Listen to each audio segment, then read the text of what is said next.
Hi, this is Sandy Laycox, Editor-in-Chief of Leaders Edge magazine, and I am here with Rick Pullen, the founding editor of Leaders Edge magazine.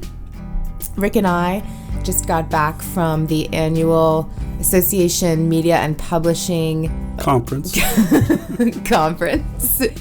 And heading off that conference is the annual Excel Awards, which are industry awards for magazines, websites, all different kind of media put out through associations.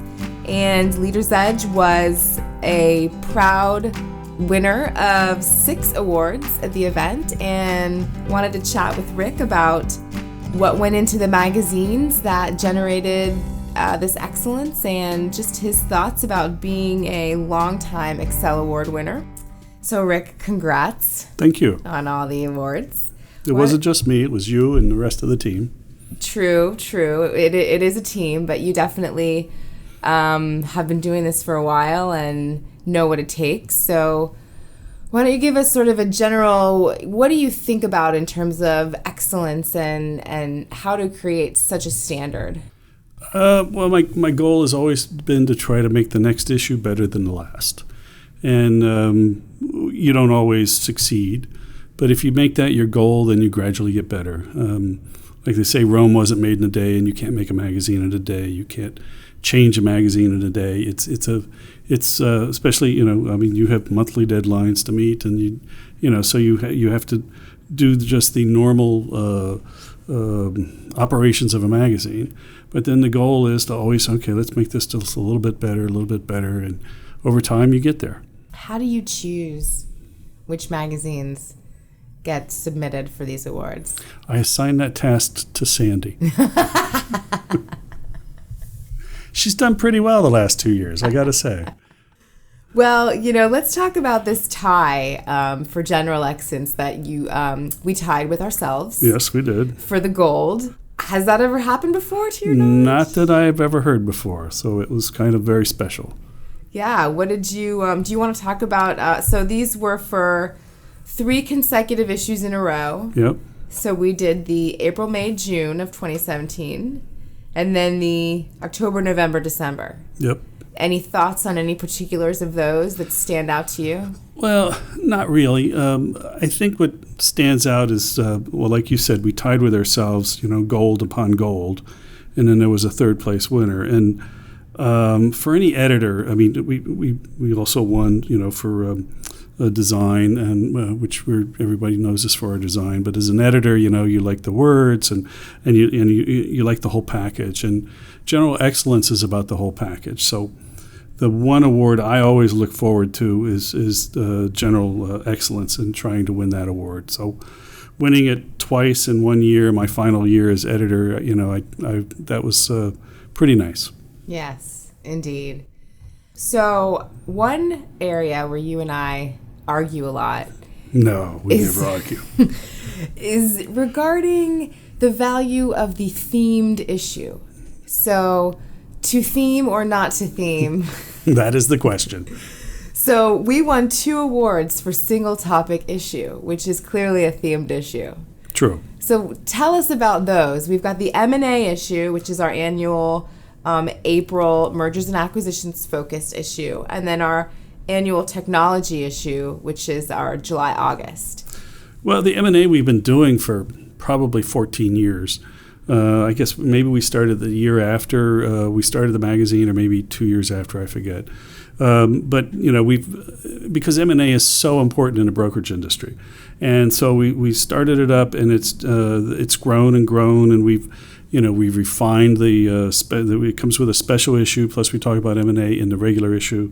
So, it's just grown in popularity and advertising, and, sort of everybody wants to be in there. Everybody looks for it as sort of the guide for M&A for the year. The technology issue is an interesting thing, and that really started out as some way to sell our summer issue. For some reason, it's the advertising industry thinks that everybody goes to the beach for 2 months and doesn't read. Of course, if you think about it, if you go to the beach, you probably are reading more than you normally do, right? And so, that's sort of where advertising is. So it was really tough to get advertising into our summer issue, so that's why we have a combined issue of July, August.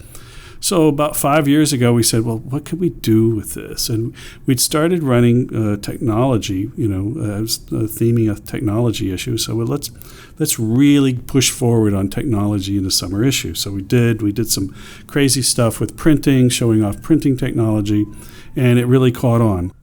So we were doing all types of cool printing technology in the issue, and that attracted more advertising. So we actually got a bump of about 25% in advertising for the summer issue. So that really worked out well. So, there are some themed issues that I actually really like.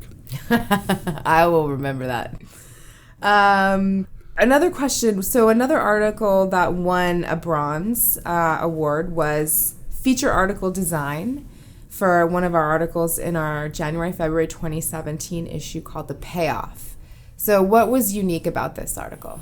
Well, that sort of got hacked, I guess is the way to say it. And the article was about paying off hackers to not hack you, and where they sort of steal your control of your computer, and it's become a real issue. And it's obviously an insurance issue. So we said, well, how can we do something with this story and actually show it? So what we did in the magazine was we started the article. We got, 7 or 10 paragraphs into it, and then it just disappeared on the page. And so we had, pull quotes on the page and all this blank space on the page where the copy was supposed to be. And we told people to find the rest of it, they would have to go online to our website to read it. And apparently the judges thought that was pretty cool because they awarded us for that. Yeah. And it is definitely sort of helping integrate that print digital experience a little bit more. Exactly. And a little bit like what we try to do in the summer issue. Mm-hmm. Any other tidbits from the awards ceremony you want to share with our audience? Well, we did get a Silver Design Award, and that's unusual. Usually we end up getting gold awards for design. And, one of the things that's been really powerful with Leader's Edge is we've always, really had excellent design. It's also been a little bit of the bane of my existence, I guess, because it's sort of like a beautiful blonde. If she's beautiful, she's dumb. And we've gotten a little bit of that with the magazine. If it really looks nice, then it must be dumbed down or something. So we've tried to show that, no, we've got some heft to us, too. So we got to work to make sure that the intelligence stands out. Make it quite so pretty. Right. Or just prove that beautiful blondes can be smart, too. We'll keep working on that, Rick. Well, thanks for talking with me about the awards. It was fun to go, and always a pleasure to see all the folks at AM&P and to network among your peers and get that excited response to our work. It's very gratifying. This is Sandy Laycox, and I've been talking with Leader's Edge founding editor Rick Pullen, just coming off of 6 wins at the annual AM&P Excel Awards. Thanks for having me on.